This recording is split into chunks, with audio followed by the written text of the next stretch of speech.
start. Today's topic is idiot compassion and the devouring mother. First of all, idiot compassion is a term often used in Buddhism. It means a kind of pseudo-care, you could say, which removes one from real care. It's a posture of care, let's say. Idiot compassion is care for an abstraction or for various pet causes. It is to identify with whatever oppressed group is in vogue, for instance. It's a favorite game, especially of the upper classes, for generating a feeling of emotional solidarity with a particular minority group.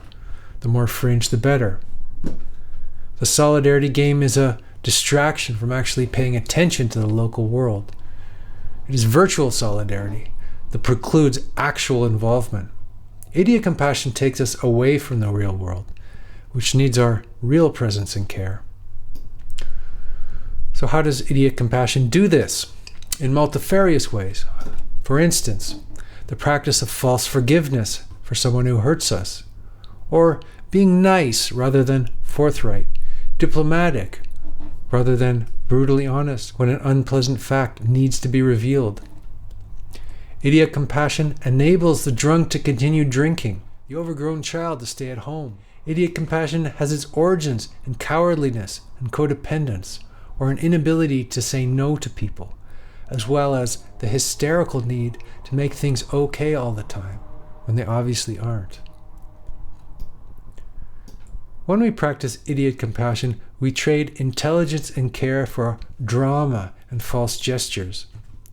We are manipulated through sentimental or violent images into a state of bewildering impotence before the horrors of the world, which we feel unable to address. We send our liberal guilt dollars to faraway places.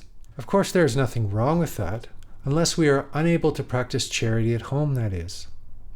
All this fake, socially generated care is bolstered by social media bullying, which forces us into stereotype attitudes to strangers and causes. Idiot compassion is just what Shakespeare says it is. A tale told by an idiot, full of sound and fury, signifying nothing. That is, it is compassion practiced by an unwise or unskilled person with no real intimate link to his or her object of compassion, and that person ends up doing more harm than good. Idiot compassion also occurs when care is professionalized to the extreme, when we no longer care for individuals, but only for categories. Everyone knows what this kind of bureaucratic care is, the opposite of real care, detached from the nuances and humors of deep human exchange.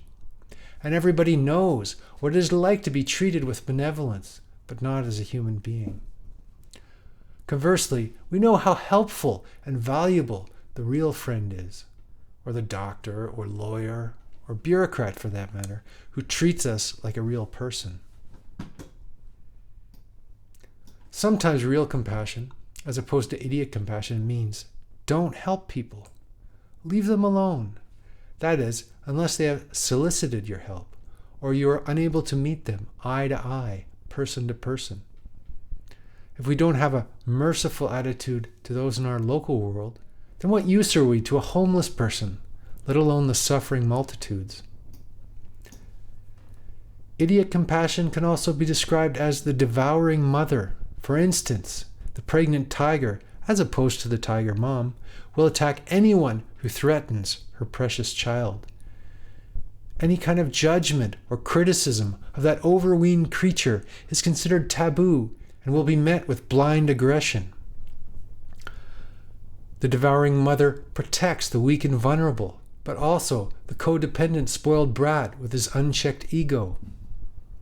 At worst, the brat remains attached to the suckling breast of mother until adulthood and is robbed of initiation and the trials of individuation. The little darling is never called to task for his actions. He never leaves the nest. The devouring mother suffocates him with unconditional love. To extend this analogy to the state, the devouring mother of the state unconsciously hurts its own citizens by making them codependent or ideologically possessed. State universities, with their so-called safe spaces, also enact the overprotective mother. They rob young people of the fitness necessary to fight the demons of the real world. Institutions coddled these overgrown kids to death by monitoring and surveying all aspects of their learning, including their sexual activity. Note, this is not a cold libertarian argument for radical individualism, but a plea for balance. We need to go beyond a childish dependency. Without an I-thou relationship to the other, in Martin Buber's terms, our care tends to be presumptuous, counterproductive, or even dangerous. We might even oppress the ones we apparently care about through instrumentalized care or overprotection, through not letting the other just be, or develop, or grow, or get their hands dirty, or make all the messy and necessary mistakes required for learning. The story of Prince Siddhartha, also known as the Buddha, describes this quite well, the difference between idiot compassion and the real thing. The Buddha was a coddled, spoiled kid in the beginning, but after seeing an old person, a sick person, and a dead person, he was overwhelmed by terror and compassion. Did he leave the palace and try to save the world? Yes and no. First, he had to save himself and find some meaning and direction in his life. He knew that he would be a useless clod until he developed some real wisdom. The Buddha's father, on the other hand, practiced idiot compassion, sheltering the Buddha from the real world. But the Buddha was a hero. He did not fall victim to solipsism or privilege or unmerited pleasures. Similarly, if we drown our young people in idiot compassion, they remain overfed and overstimulated princes in their cushy basement playing video games. But they will never develop real character. Idiot compassion keeps us comfortable. It removes us from real compassion, which, as the story of Buddha illustrates, is uncomfortable, but is still boundlessly rich and illuminating. The one who practices idiot compassion also practices victimology and loves to define people, and themselves especially, as victims. They play the game of identifying and propping up victims. Victimhood absolves one from responsibility, and at worst conjures up the dark power of the mob. The greatest monsters of the world have known this power of idiot compassion to bend people to their will and to create a world defined by oppressors and victims. Actually, everybody is a victim of somebody in this perfect age of victimology. One is a victim of God for being born. Wearing our victim status is a badge, a form of idiot compassion which allows the real innocent victims to go unseen. As every psychologist knows, the victim can very quickly become the persecutor. That is because, once victimized, we have the perfect motive for a violent outburst. The cycle of violent accusation and scapegoating continues to no end.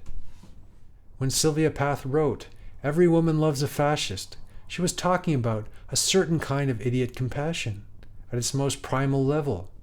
She was describing our most secret taboo, the ego's love of dependency and control, and a certain kind of erotic helplessness, an attachment to Big Daddy.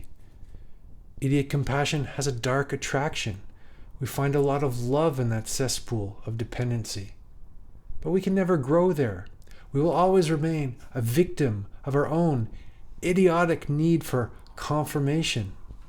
Let us do our best to leave behind those sickly sweet dependencies. What then is the remedy for victimology and idiot compassion? In Man's Search for Meaning, Viktor Frankl eloquently wrote about how the inner choice to act with integrity is possible even when every kind of external freedom has been taken away, and in the worst of all circumstances, in his case, a concentration camp. Everything can be taken from a man but one thing, the last of the human freedoms, to choose one's attitude in any given set of circumstances, to choose one's own way. And that final sentence is a quote from Viktor Frankl. Thanks for listening.